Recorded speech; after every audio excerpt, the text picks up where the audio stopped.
NDA वहां पर यानी कि बिहार के अंदर एक सीट बिना लड़े हार गया। जो कंडीशन लोकसभा चुनाव में इंडिया गठबंधन की हुई थी वो कंडीशन यहां बीजेपी की हो गई। क्या एनडीए की जो परिस्थितियां हैं, जो हालात हैं, वो बिल्कुल पूरी तरह ठीक है या कहीं कोई गड़बड़ तो नहीं है? दरअसल बिहार के अंदर एक कैंडिडेट का नामांकन रद्द हुआ है। जिनका नामांकन रद्द हुआ है उनका नाम है सीमा सिंह। दोस्तों नमस्कार, मैं संजय मग्गू और मौजूद हैं देश रोजाना के डिजिटल मीडिया मंच पर। आपसे एक बार फिर बात करने चले हैं बिहार के विधानसभा चुनाव को लेकर। और बिहार के विधानसभा चुनाव में आपको मैं एक बात से जोड़ूंगा। 2024 का लोकसभा चुनाव आपको याद होगा। 2024 के लोकसभा चुनाव के अंदर गुजरात में एनडीए का, भारतीय जनता पार्टी का एक सांसद निर्विरोध सांसद बन गया था, कैंडिडेट सांसद हो गया था बिना चुनाव लड़े हुए। और दूसरी सीट एक मध्य प्रदेश में थी जहां पर इंडिया गठबंधन के कैंडिडेट का नॉमिनेशन कैंसिल हो गया था, रिजेक्ट हो गया था। बड़ी चर्चाएं चली थी पूरे देश के अंदर।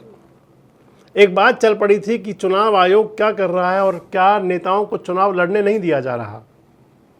लेकिन अब जब बिहार का चुनाव है तो वो चर्चा एक बार फिर शुरू हो गई है। और वो चर्चा है कि क्या एनडीए के अंदर सब कुछ ठीक ठाक है?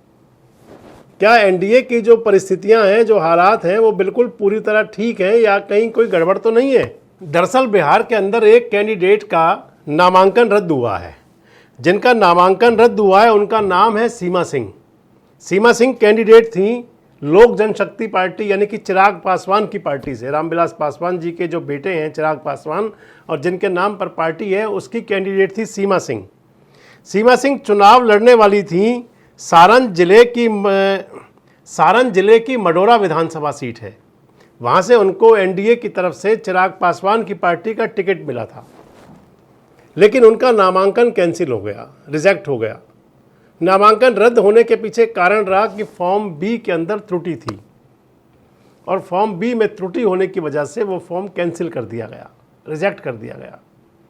और इस लिहाज से देखें तो एनडीए वहाँ पर यानी कि बिहार के अंदर एक सीट बिना लड़े हार गया। जो कंडीशन लोकसभा चुनाव में इंडिया गठबंधन की हुई थी वो कंडीशन यहां बीजेपी की हो गई, वो कंडीशन एनडीए की हो गई कि एक सीट पर बिना लड़े चुनाव के अंदर बाजी हार गए। इसके बाद से बात चल पड़ी कि क्या एनडीए अलायंस के अंदर सब कुछ ठीक ठाक तो है, क्योंकि बिहार के अंदर सीट जो सरकार है वो एनडीए की है। भारतीय जनता पार्टी और जनता दल यूनाइटेड की सरकार है। नीतीश कुमार मुखिया हैं, नीतीश कुमार सरकार के मुख्यमंत्री हैं।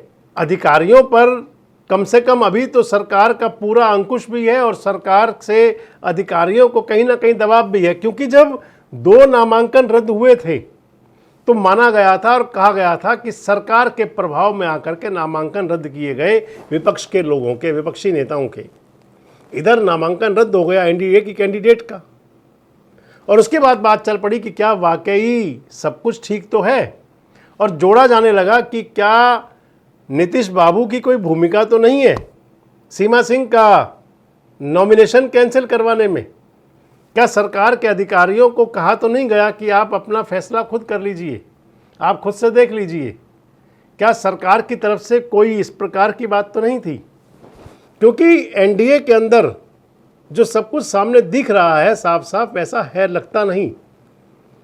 अमित शाह जी के ये कहने के बाद कि चुनाव परिणाम के बाद फैसला होगा कि मुख्यमंत्री कौन हो, तो उस हालात में नीतीश बाबू के माथे पर त्योरी तो जरूर चढ़ी होंगी, चिंता की लकीर भी आई होंगी कि एक तरफ जहां सोचे बैठे हैं कि अगली टर्म मिलना तय है अगर एनडीए आ रहा है तो, लेकिन यहां तो अमित शाह जी कह गए, खुले में कह गए कि जब पार्टियों की अलग अलग बैठकें होंगी वो अपने नेता चुनेंगे, फिर वो अपना नेता चुनेंगे, और जो नेता चुना जाएगा वो मुख्यमंत्री होगा।